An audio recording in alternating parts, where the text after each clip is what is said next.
She cried, clawed at the ice, and whimpered in circles. A mother dog desperately trying to save her puppy, who had slipped beneath the frozen surface. But when she gave up, something appeared in the blizzard, and no one could have imagined who or what it was. Before I tell you what happened next, can I ask you something simple? If you believe a mother's love can move mountains, and that even a dog's heart can save lives, then please hit that subscribe button. Your one click could help someone believe in miracles again. In the heart of a snow-covered forest, during the coldest storm of the year, a mother dog faced the unthinkable. Her baby had fallen into a fishing hole carved out of thick ice, and was quickly disappearing from sight. No one was around to help. No one, except one unexpected hero. It started with silence, not the peaceful kind you feel when you're safe in bed under warm blankets. No, this silence was different, heavier, haunting, the kind that sits on your chest and makes you wonder if the world has forgotten to breathe. The snow had swallowed up every sound. No birds chirped,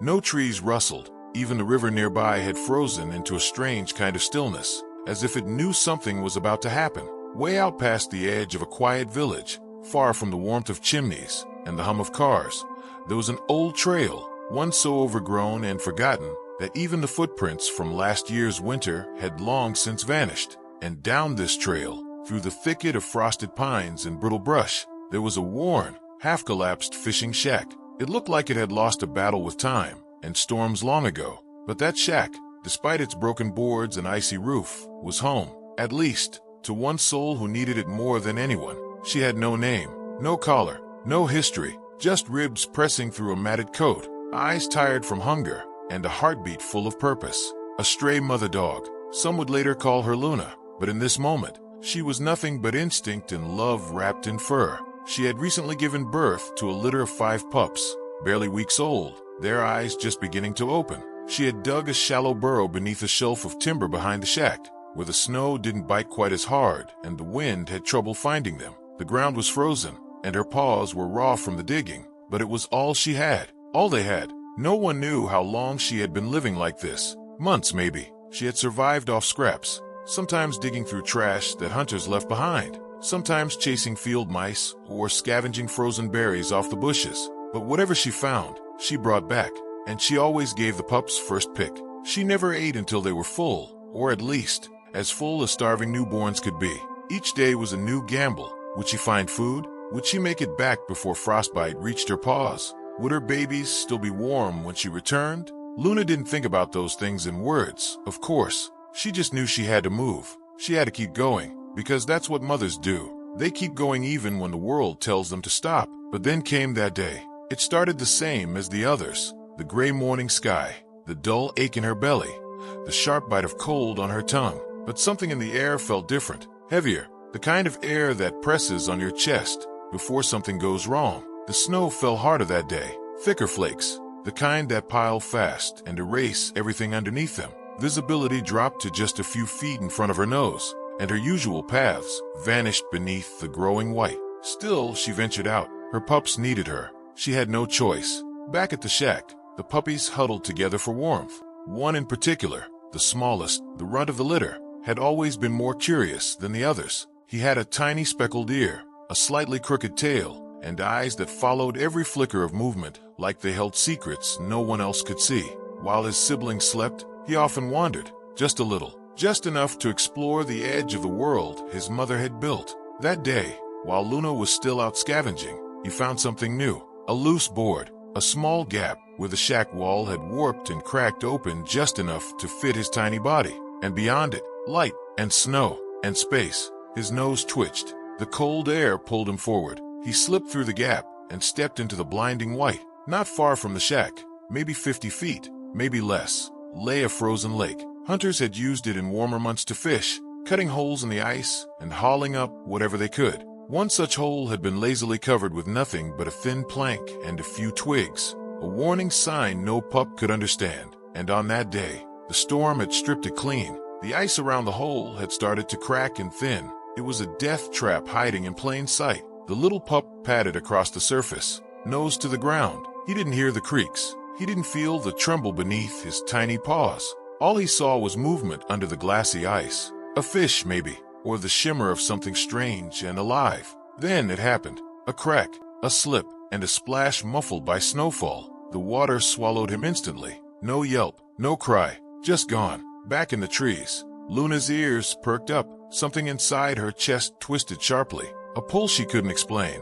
She dropped the frozen squirrel she had caught and ran faster than she had in days, maybe weeks. Her muscles screamed, her lungs burned, but she kept running. When she reached the lake, she didn't understand what she was seeing at first. The hole, the ripples, the stillness. Her pup was gone. She barked, loud, sharp, panicked. She barked again. She ran in circles around the hole, scanning for bubbles, for any sign of movement. She dug at the ice with her paws, now bleeding from the cold. She pressed her face into the snow, whining, howling, anything to call him back. But the lake was silent, and the wind howled louder than her cries. Still, she didn't stop. She circled the hole again, dug deeper, even tried to wade in herself, but the cold bit her hard, and her body refused. She lay down at the edge of the hole, panting, whimpering, waiting. The snow began to fall harder. The world was turning white again, and still, she didn't move. Minutes passed, or maybe hours. Time didn't work the same in a storm like this. Everything blurred, everything froze. Luna remained by the hole, her breath turning to mist, her chest heaving as snow began to gather on her back and muzzle. She didn't blink, didn't look away, as if somehow her stare alone could will her puppy back to the surface. The forest around her grew quieter, the snow deepened, and slowly, something inside her began to falter. Not hope, that was still there, but strength. Her limbs started to tremble, her eyes stung from the wind. Her body was beginning to give in, because she had spent too long giving everything she had. Food, warmth, life. But still she stayed, not because she thought someone would help. She didn't know help existed. She stayed because that was her baby, her speckle-eared little explorer. And she was a mother. She didn't move, even as frost formed around her whiskers, even as she began to slump onto the ice beside the hole, barely able to hold herself up, and far off in the distance the sound, very faint, so soft the storm nearly swallowed it. Crunch, crunch. Someone, or something, was approaching. It wasn't fast. It wasn't loud, just a slow rhythm of snow being pressed down, one step at a time. Then a pause, then a cough, the kind of rough, rattling cough that only comes from old lungs and cold air. A man, an old man, in a thick patched coat and torn gloves, was shuffling along the path near the shack. He had a walking stick in one hand and a heavy pack slung over his back. His breath came in little clouds, and his brows were frozen with tiny crystals. His name was Thomas. Some in the village remembered him. Most didn't. He'd lived alone in a cabin at the edge of the woods for the better part of a decade. No family, no visitors, just him and the trees. Thomas didn't believe in company or miracles. He believed in wood stoves and hot tea and the kind of silence you can only find far from other people. But even he couldn't ignore what he heard that day. He had been on his usual walk toward the abandoned lake to check on a trapline he had set weeks ago, more out of routine than actual hope. The snow had made travel miserable, but something had pulled him from his bed that morning. He didn't know what, until he heard it. A cry, not a human one, but close, high-pitched, frantic.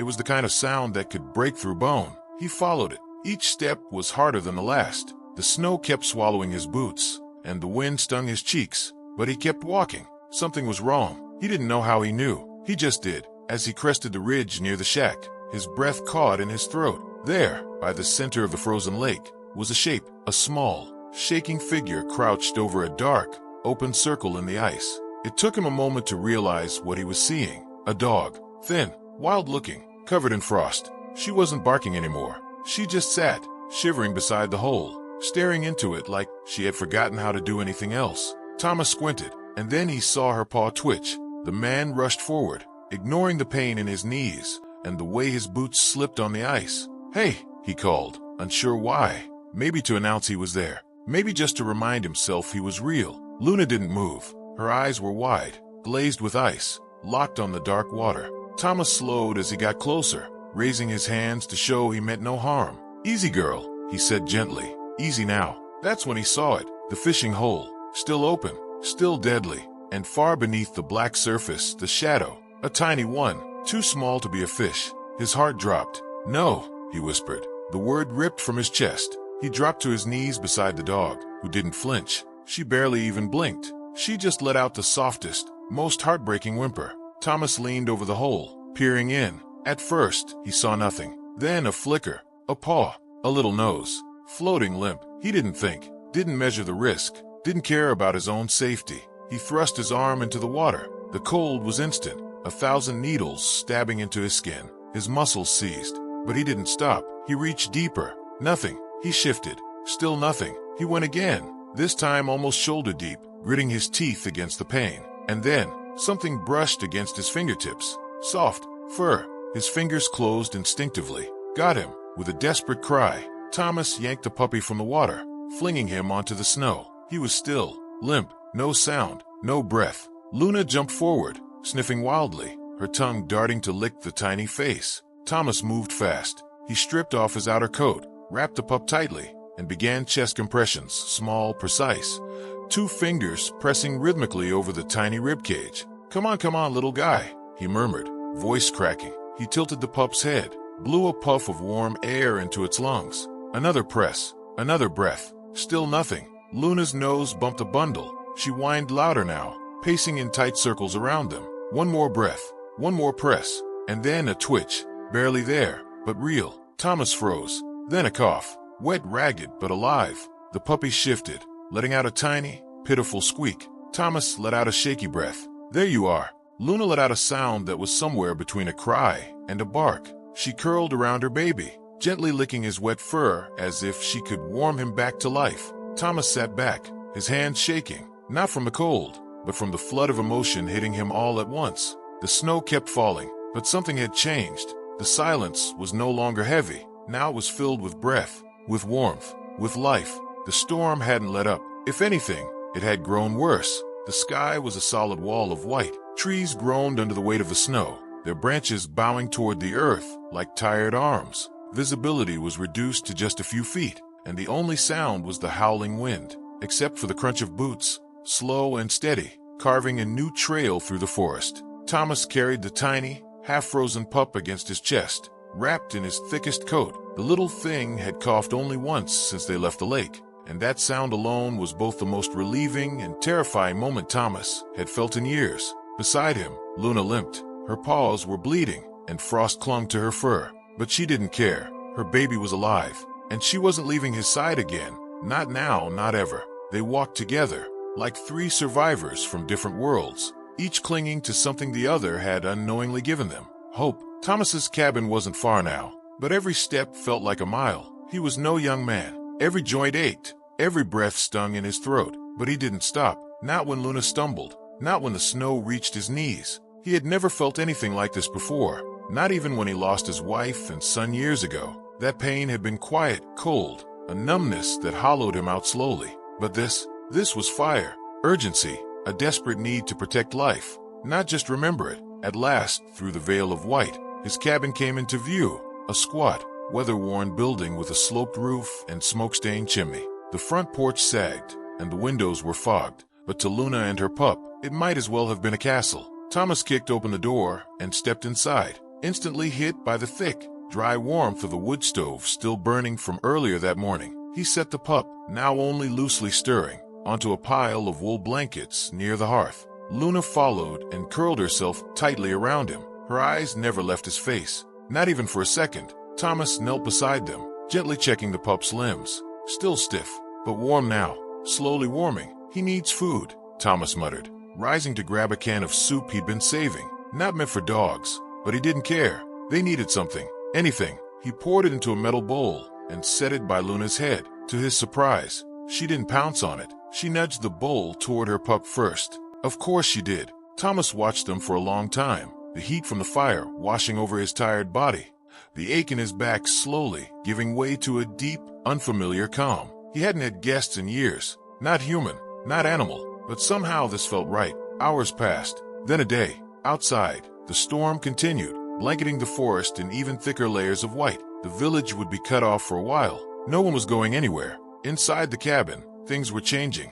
The puppy, whom Thomas now called Lucky, because what else could you call someone who returned from the edge of death, had started to move again. His whimpers grew stronger, his eyes opened, and he began to squirm in the blankets like any healthy pup should. Luna barely slept. She kept him close, licking his fur, listening to every breath. When he cried, she was there. When he slept, she pressed against him like a shield. Thomas tried to give them space. He didn't know much about dogs, but he knew enough not to interfere when a bond that strong was at work. Still, he couldn't help but feel included, like he was part of it now. He kept the fire going through the night, fed Luna scraps from his kitchen, watched Lucky grow stronger with each passing hour. Something had shifted in him. He'd spent years building walls, not just around his home, but inside himself. After losing his family, he convinced himself that isolation was safer, cleaner, less painful. But now he found himself talking out loud to the animals. Storm should pass by morning, he said one evening, watching the snow drift against the window. Luna lifted her head, eyes meeting his. It'll get easier, I promise, he added. She blinked slowly, then lowered her head again. Lucky let out a tiny snore. Thomas chuckled. For the first time in years, he wasn't alone. By the third day, the storm had eased. Light filtered in through the trees, revealing the kind of beauty only fresh snow can offer. Untouched, flawless, almost magical. Thomas knew what came next. Food supplies would run low. He'd have to make the trip to town. The path would be hard, but manageable now. And there was another decision to be made. He sat on the edge of his bed, rubbing his knees. Luna lay nearby, her eyes tracking his every move. He sighed. I can't keep you here forever, he said softly. You're wild. You belong out there. Luna didn't move. Thomas looked at Lucky, now bouncing, awkwardly, trying to chew on a rolled-up sock. You especially, he added. You'll need more than an old man can give. But the words felt wrong. They tasted like regret. That evening, he opened the cabin door, let the cold air wash in. Luna stood slowly, walked to the threshold, looked out. Then she looked back at Lucky, then at Thomas. She turned and lay back down beside the fire. Decision made. Thomas smiled just a little. Guess we're family now. Word of the storm's wrath eventually reached the village. When Thomas finally trudged into town days later, covered in frost, boots caked in snow, the townsfolk barely recognized him. Thought you were hibernating. One joked. Found some company, he replied simply. That day, he bought more than just food. He got collars, a few toys, extra blankets. When he returned, Lucky greeted him at the door with a bark that nearly knocked him over. Luna followed close behind, and Thomas laughed, really laughed, for the first time in a decade. Back at the cabin, life developed a rhythm. Each morning, Thomas fed them. Each afternoon, he walked the forest with Lucky trotting beside him, Luna never far behind. They built a routine, one made of small moments that stitched the days together. But it wasn't without challenges. Lucky grew fast, faster than Thomas expected. He got into trouble, chewed on things, knocked over chairs. One night, he vanished for 2 hours, chasing a squirrel deep into the woods. Thomas searched for him in the dark, heart pounding like it hadn't since the day of the rescue. When he finally found Lucky, shivering beneath a pine tree, he dropped to his knees and hugged him tight. You're not allowed to scare me like that, he whispered. Lucky licked his nose, and that was that. Months passed. Winter turned to spring. The snow melted. Green returned to the forest, and with it visitors. Hikers began appearing again. Campers, curious strangers. Many of them heard about the man with the dogs. Some even came to see for themselves. Are they strays? One boy asked. No, Thomas said, resting a hand on Luna's head. They're mine, but you live way out here. Doesn't it get lonely? Thomas smiled. Not anymore. Luna never left the cabin again. She aged quickly after that winter, as if her body had used up its last reserves to keep Lucky alive. But she was never alone. She slept by the fire every night, took slow walks in the sun, ate from her own bowl, and one quiet morning, she lay down beside the hearth and closed her eyes. Thomas knew. Lucky knew too. They sat with her for hours. When she finally slipped away, it was peaceful, gentle, like snow falling. They buried her by the lake, the same one where she had waited, the one where she had refused to give up. Thomas carved a stone. Luna, a mother, a fighter, a friend. Lucky sat beside the grave for hours, and then, when the sun dipped low, he stood, taller now, stronger, and walked back to the cabin. Thomas followed. Their story didn't end there. It was only the beginning. Lucky grew into the kind of dog you only see in storybooks. Loyal, fierce, impossibly kind. Thomas grew too, in spirit, if not in age. Together, they became something new. Not just a man and his dog, but survivors, family, a living reminder that even in the coldest places, the warmest hearts can find each other. Spring had returned, but not everything had healed. It had been 2 months since Luna passed away. Thomas still fed Lucky every morning, still walked the same forest trails, still lit the fire every evening. But the cabin, it felt emptier now. Not in sound, not in activity, but in presence. Because Luna had been more than just a dog. She had been the soul of the place. Lucky felt it too. He had grown so fast in those short months. No longer the trembling, half-drowned puppy rescued from an icy grave. His paws were sturdy now, his legs long, his chest proud, but his eyes still carried that glimmer of boyish loss. He still searched for her scent in the blankets, still whined when Thomas left the room too long. And now, with the forest coming back to life, something had changed in Lucky. He had become restless, curious, drawn to the world beyond the cabin door. It started small, wandering just a bit farther during their morning walks, lifting his head at every distant rustle, staring off into the hills like he was remembering something or waiting. Thomas noticed, but he didn't stop him, because deep down he knew Lucky wasn't just any dog. He had his mother's blood, her instincts, her heart, and fate. Fate wasn't done with him yet. It was the kind of morning that looked perfect on the surface. The air was crisp, the sky cloudless, the trees finally green again after months of snow. But trouble had been brewing, the kind that starts slow and explodes fast. A hiker had gone missing, a teenage girl just 17, who had told her parents she was heading out for a short nature walk with her new camera. That was over 6 hours ago. Her phone had gone dark, the trails were empty, and the search party, untrained volunteers from the village, was growing more panicked by the minute. By the time the sheriff's department was alerted, the sun had started to dip, and with every passing minute, the cold crept back in.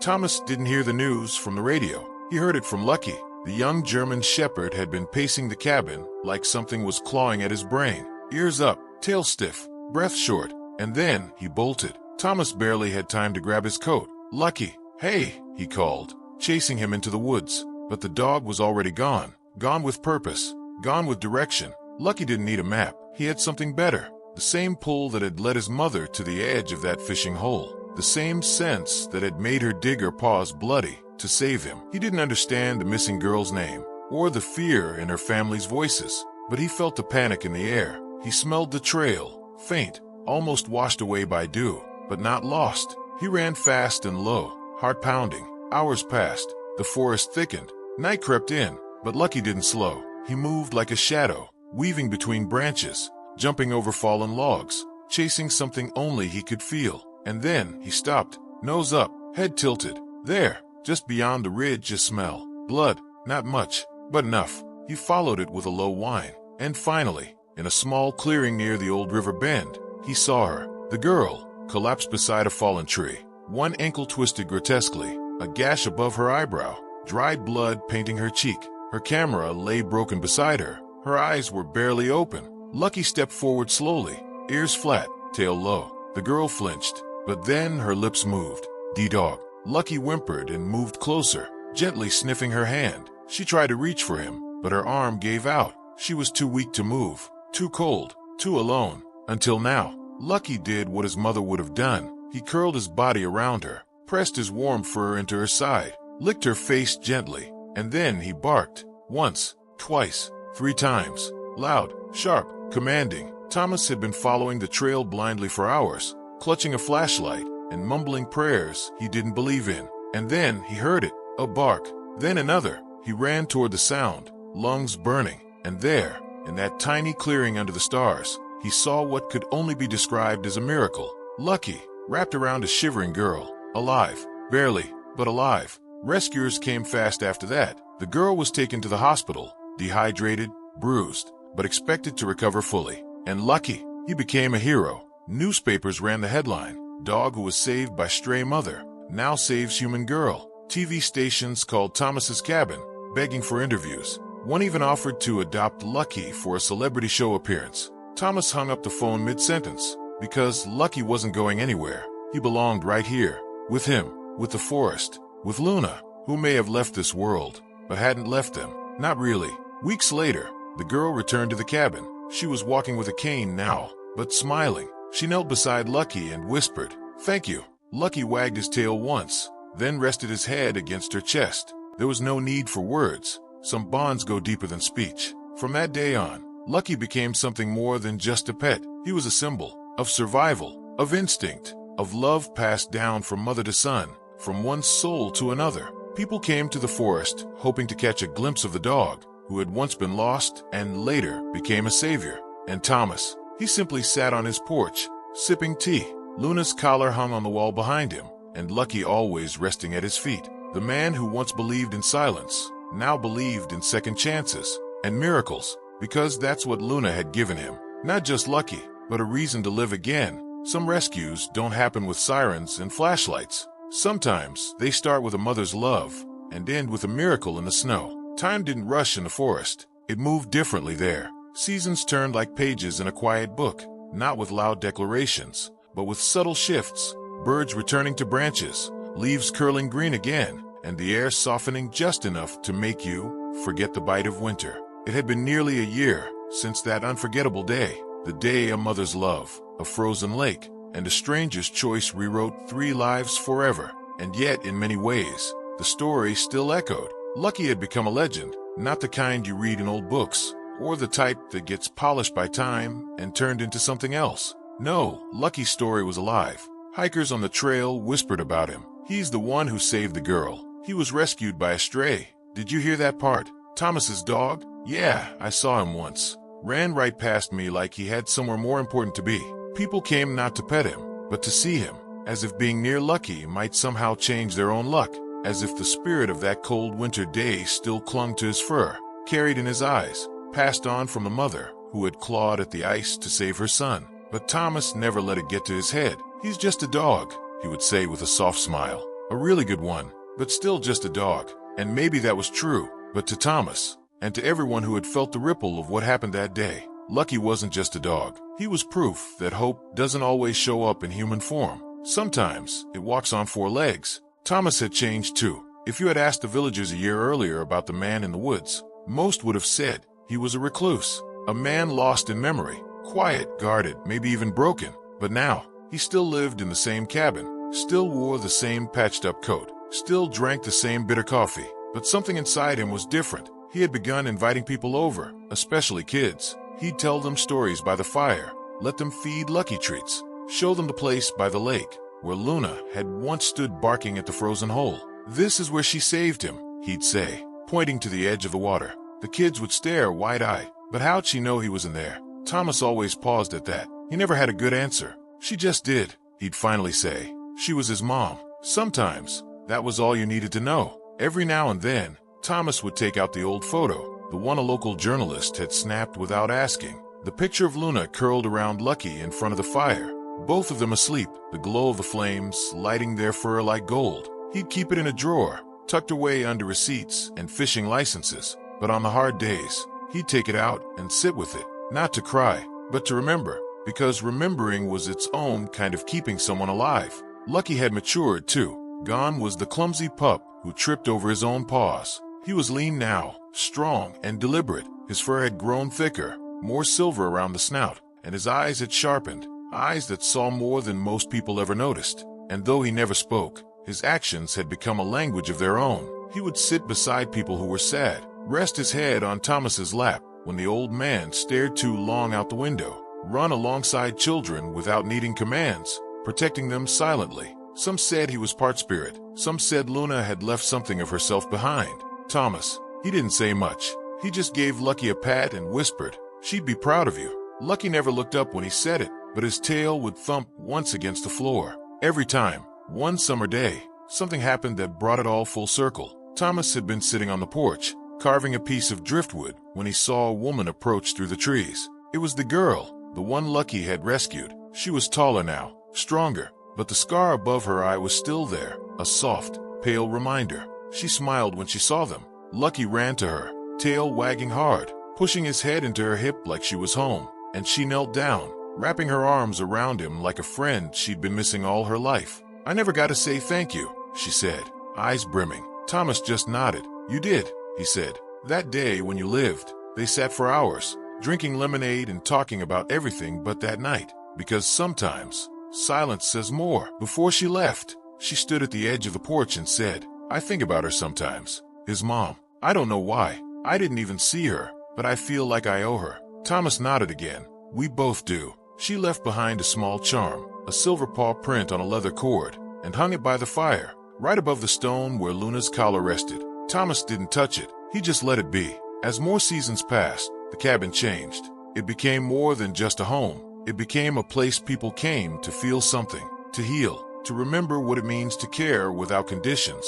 Some brought dogs of their own, some brought nothing but grief. But all of them left with something they hadn't had before. A story, a memory, a reminder that love, the real kind, doesn't ask questions. It just shows up, like Luna did, like Lucky did, like Thomas had, when he wrapped that frozen pup in his coat, without a second thought. Years later, when Thomas was old and gray, and Lucky's muzzle had gone almost completely white, the two of them sat by the lake again. It was autumn now. The leaves were falling in slow spirals, and the breeze carried a quiet song only the forest could hum. Thomas didn't speak much anymore, but Lucky was still by his side, still watching, still guarding, still there. Thomas looked out across the water, now calm, now safe, and breathed in deep. "I wonder if she knew," he said softly, "when she looked at me that day, if she knew it'd all turn out like this." Lucky didn't answer, but he stepped forward and placed a paw on Thomas's knee, gentle, reassuring, as if to say, she knew.